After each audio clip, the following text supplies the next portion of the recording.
Oke, standby, kamera ready, sound ready, 3, 2, 1, action. Halo semuanya, Assalamualaikum warahmatullahi wabarakatuh. Oke, di pertemuan kali ini, pertemuan berapa ya? Ngomong-ngomong, aku lupa lagi. Pokoknya di pertemuan ini nih bakal bahas tentang materi kelompok 2 kan. Kemarin tuh kan kelompok 1 ya. Sekarang kelompok 2, yang dimana kelompok 2 ini gak kalah keren. Teman-teman mereka tuh keren, presentasinya hebat, presentasinya tuh penyampaiannya bagus gitu kan. Mereka tuh temanya ruang kreatif di balik layar. Menarik banget kan, itu keren kan judulnya. Jadi ini nih membahas tentang perkembangan film di era modern. Nah, yang dimana perkembangan film di era modern itu peningkatannya sangat pesat, mau itu kualitas dan juga kuantitasnya. Nah, di dalam perkembangan film itu kan ada unsur-unsur film yang dimana ada unsur naratif dan juga sinematik. Nah, naratif ini maksudnya dia ini bahan mentahnya gitu, materi mentahnya buat diolah jadi bentuk cerita. Nah, kalau unsur sinematiknya itu kayak elemen pentingnya gitu, peran pentingnya di film, kayak contohnya produsernya, penulis naskahnya, bintang-bintang filmnya, dan juga editornya gitu. Nah, ngomong-ngomong editor juga dia kan yang apa maksudnya ngedit video-videonya, mungkin ada hal yang salah dalam adegannya atau ada hal yang kurang, mungkin bisa di-cut atau mungkin bisa diubah apanya gitu kan, itu editingnya. Dan juga bisa suaranya diedit, mungkin pas bagian season pas bagian adegan apa gitu bisa ada background lagu apa, atau mungkin bisa voice over, latar belakangnya pakai musik apa gitu, kayak film horor kan.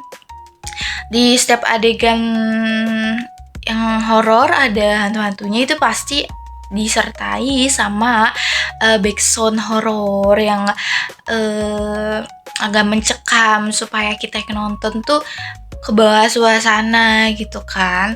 Terus kayak misalkan kalau misalkan adegan yang romantis gitu pakai musik-musik atau lagu-lagu yang pembawaannya di hati kita tenang dan kita bisa ke bawah sama suasana damai roman-roman di adegan itu begitu. Atau misalkan voice over gitu, kayak misalkan contohnya film AGZ yang dimana Akila itu kan dia perannya di situ anak yang ceria gitu dan berisik gitu kepalanya gitu. Berisik kepalanya ini maksudnya dia tuh kalau lagi diem pasti dia bikin skenario atau ngomong sendiri gitu. Itu sama aja termasuknya voice over suara gitu. Jadi kayak dia adegannya dia melamun dan sambil memikirkan apa gitu, misalkan dia diem nih sebenarnya mah adegannya, tapi dia sambil mikirin, kayak teman-teman aja sih pasti kalau kita lagi diem atau ngelamun pasti di dalam kita tuh kayak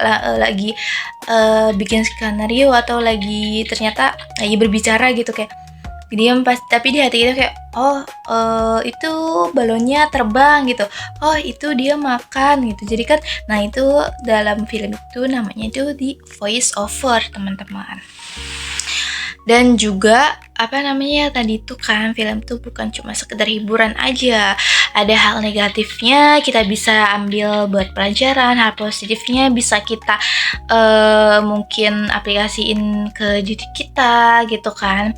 Karena kan teman-teman kalau misalkan nonton film atau nonton apapun ada hal yang kita kayak oh iya ya ini aku juga begitu, oh iya ya ini begini-gini gitu. Jadi hal itu tuh bisa kita jadiin wawasan, penambahan ilmu gitu kan, bisa juga jadi itu. Dan di kelompok kemarin tuh resensi filmnya tuh mereka bawain film ibu, tentang ibu kalau nggak salah, yang dimana itu tuh diperanin sama Prilly Latuconsina. Siapa sih yang nggak tahu Prilly? Pasti teman-teman sini tahu kan.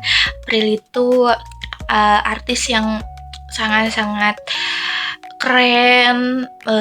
Dia juga memainkan filmnya keren, dan juga dia independent woman gitu kan. Nah, di film tersebut tuh kita tahu gitu, maksudnya taunya kita sebagai anak harus sangat menjaga kesehatan mental kita di rumah bagaimana, dan juga peran orang tua itu juga bagaimana kepada anaknya, supaya anaknya itu mentalnya terjaga dengan damai selalu gitu. Oke, mungkin itu saja yang bisa aku sharing di pertemuan ini sama teman-teman. Mungkin selanjutnya nanti di pertemuan besok aku bakal sharing lagi tentang pembahasan di kelompok 3 nantinya, yang bakal lebih seru-seru lagi gitu.